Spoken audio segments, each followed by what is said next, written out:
Bismillahirrahmanirrahim. Bonjour, bienvenue à ce cours de thermodynamique. Je m'appelle Abdelatif Aneq, je suis professeur de physique à l'université Ibn Zohr d'Agadir. La thermodynamique fait partie de la formation de base des scientifiques et des ingénieurs parce qu'elle permet de décrire toutes sortes de phénomènes. Ces capsules vidéo de cours de thermodynamique sont destinées aux étudiants du premier cycle universitaire des filières SMC, SMA de la faculté des sciences d'Agadir. L'objectif du cours est de faciliter l'acquisition des notions de base de la thermodynamique. Il est constitué de plusieurs capsules vidéo explorant les différentes parties du programme de thermodynamique 1.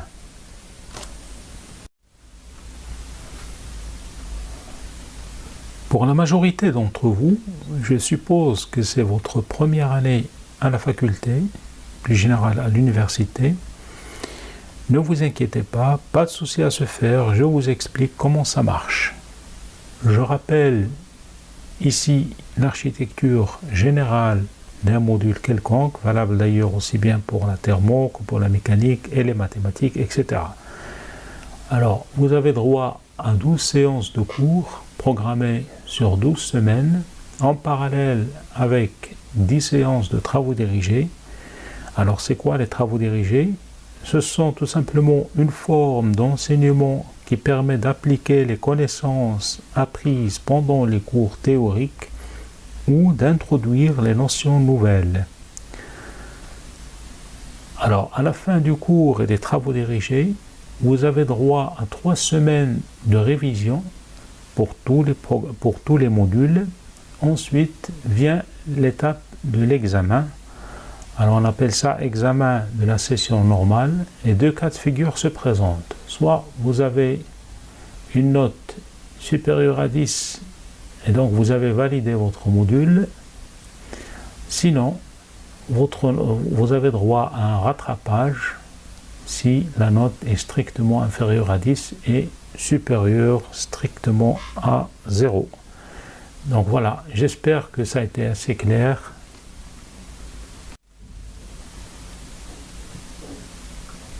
Ces capsules vidéo ne constituent évidemment qu'un complément pour comprendre la matière, ici en l'occurrence la thermodynamique. L'essentiel du cours se trouve sur le support de cours de thermodynamique. C'est un polycopié PDF. Il se trouve en 53 pages, et dont vous voyez ici la page de garde. Je vous invite donc à le télécharger et à le consulter. Ici, on voit la page de garde suivie de la table des matières donnant le descriptif détaillé du sommaire que l'on traitera le long du cours.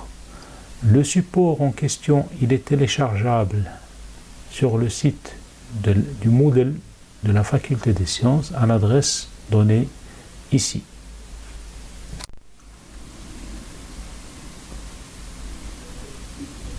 Pour aller plus loin et pour les plus curieux d'entre vous, j'ai choisi 3 livres classiques de thermodynamique dont je me suis d'ailleurs largement inspiré pour préparer mon polycopié. Le premier, c'est Physique, précis de physique thermodynamique, édition Bréal, Querelle. Le second livre, c'est Thermodynamique première année, MPSI, PCSI et PTSI, H Prépa, édition Hachette. Et le troisième ouvrage est Lombroso, c'est Problèmes résolus de thermodynamique.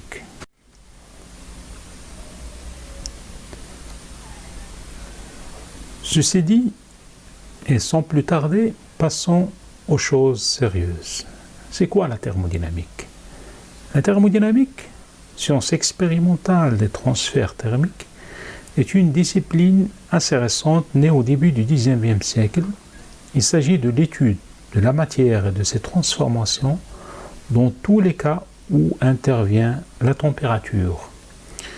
Plus généralement, la thermodynamique est la science traduisant les rapports entre l'énergie calorifique, qu'on appelle la chaleur, et l'énergie non calorifique, mécanique. La thermodynamique est liée au développement des machines à vapeur, marquant ce qu'on appelle aujourd'hui la révolution industrielle. Ici, on voit une image d'une machine à vapeur, l'une des toutes premières. Alors, on a appris alors à transformer la chaleur issue de la combustion en travail mécanique, c'est-à-dire en mouvement utilisable.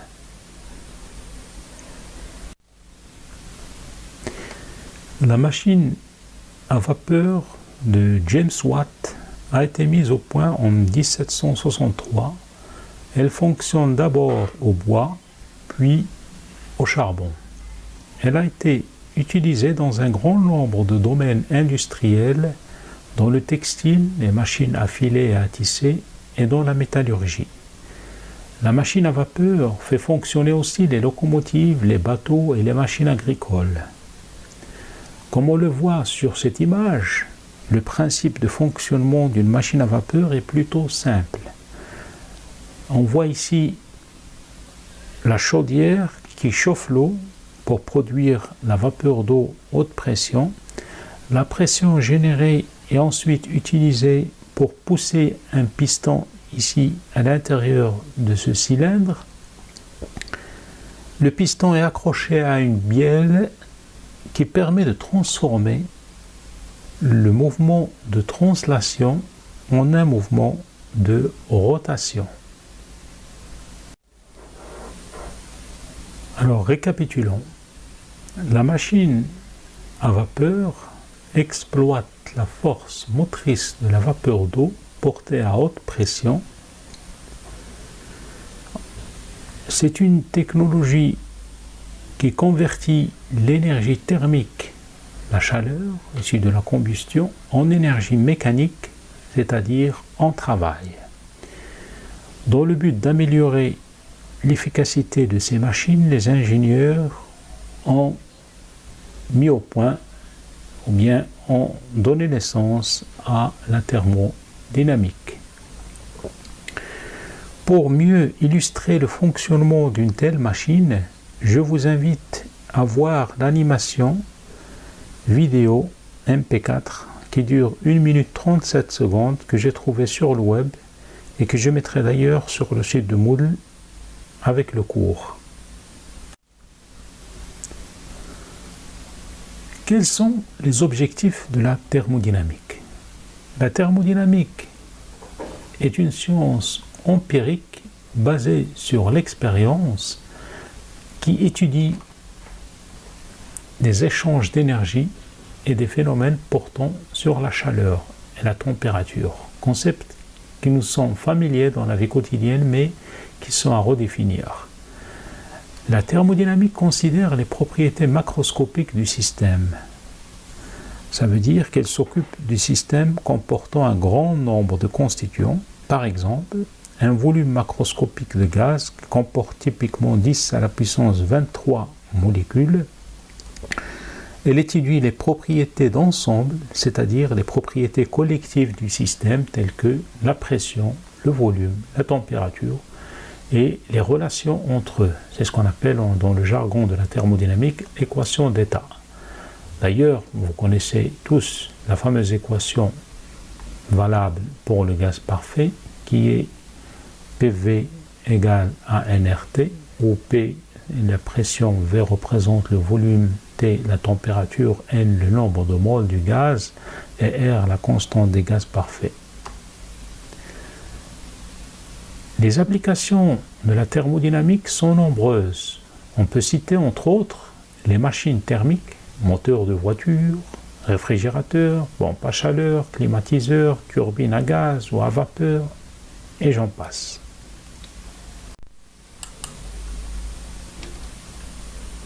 Vous connaissez tous sûrement le principe fondamental de la dynamique. مبدأ الأساسي للديناميكا. La thermodynamique aussi est basé sur des principes. Alors c'est quoi un principe? Un principe est tout simplement un résultat non démontrable ou encore non démontré que l'on admettra, car toutes les conséquences qui en découlent sont vérifiées par l'expérience. Contrairement à un théorème. Un théorème, on peut le démontrer. En revanche, un principe, on l'admet tout simplement parce que les conséquences qui en découlent sont vérifiables par l'expérience. Alors, le premier principe, ou bien principe zéro plutôt, de la thermodynamique, on l'a appelé principe zéro, il concerne la notion d'équilibre thermique. Tawazun dynamique al-harari. Il stipule la chose suivante. Lorsque deux corps sont en équilibre thermique avec un troisième, alors ils sont en équilibre entre eux.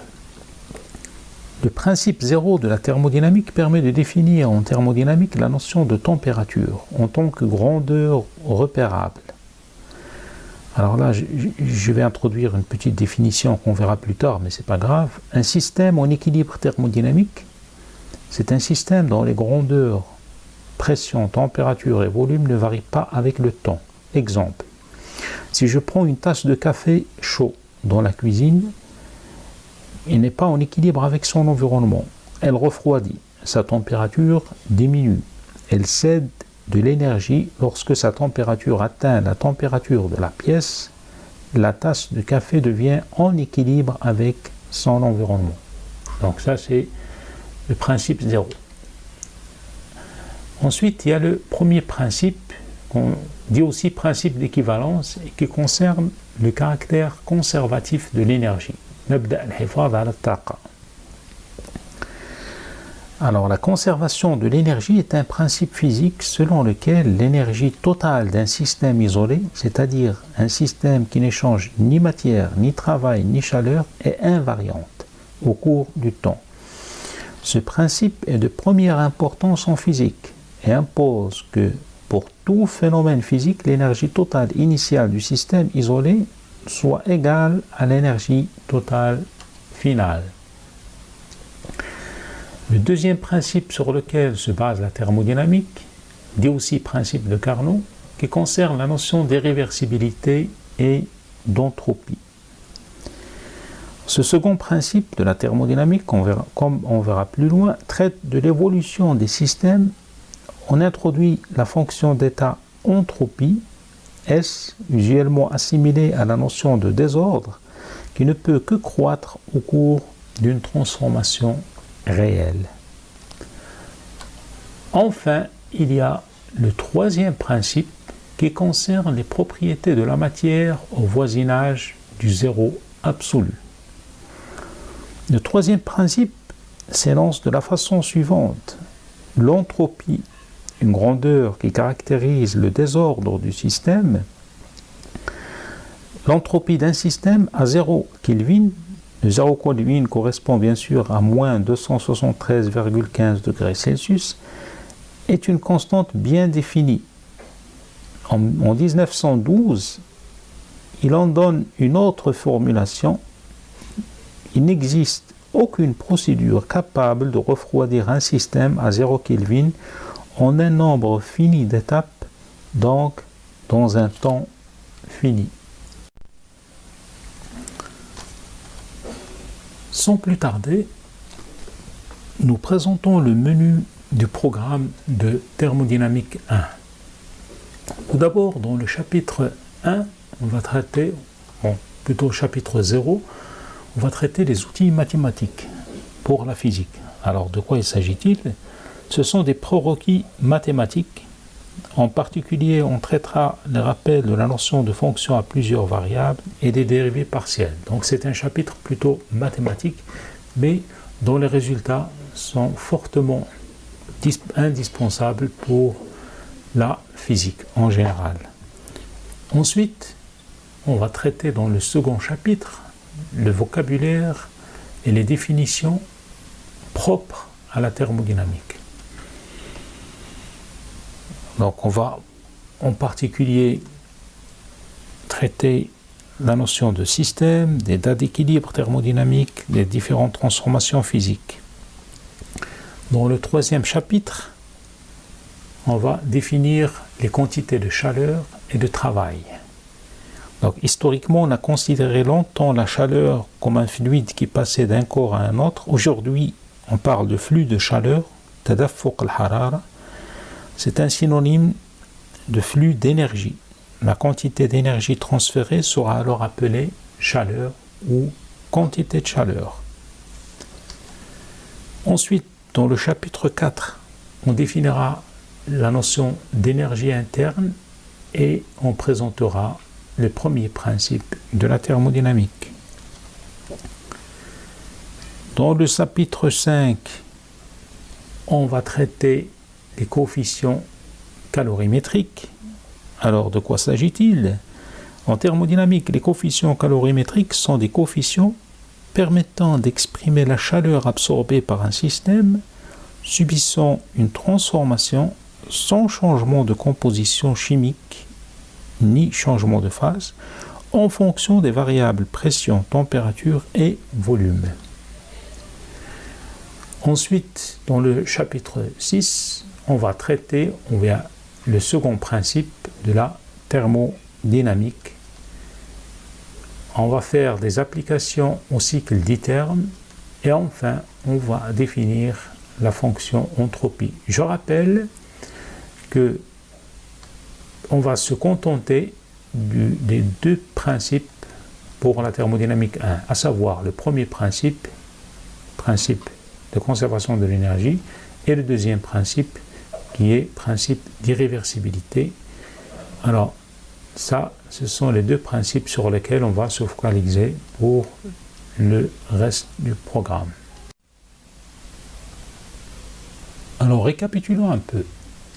Dans la présente capsule vidéo numéro 1, introductif, nous avons présenté sommairement le module de thermodynamique 1 destiné aux étudiants des filières SMC1, SM1 des facultés des sciences. Nous avons décrit la référence bibliographique pour les copier PDF, ouvrages classiques à consulter à la bibliothèque. Nous avons donné un bref aperçu historique de la discipline et résumé les 4 grands principes de la thermodynamique. Enfin, nous avons présenté les chapitres qui feront l'objet du programme.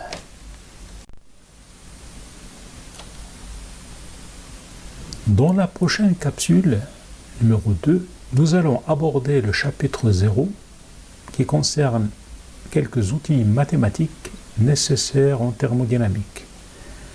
Nous allons en particulier traiter les notions de fonction d'une, de 2 et de 3 variables, la notion de dérivée partielle et la notion de différentiel total exact. Numéro 2, nous allons aborder le chapitre 0 qui concerne quelques outils mathématiques nécessaires en thermodynamique.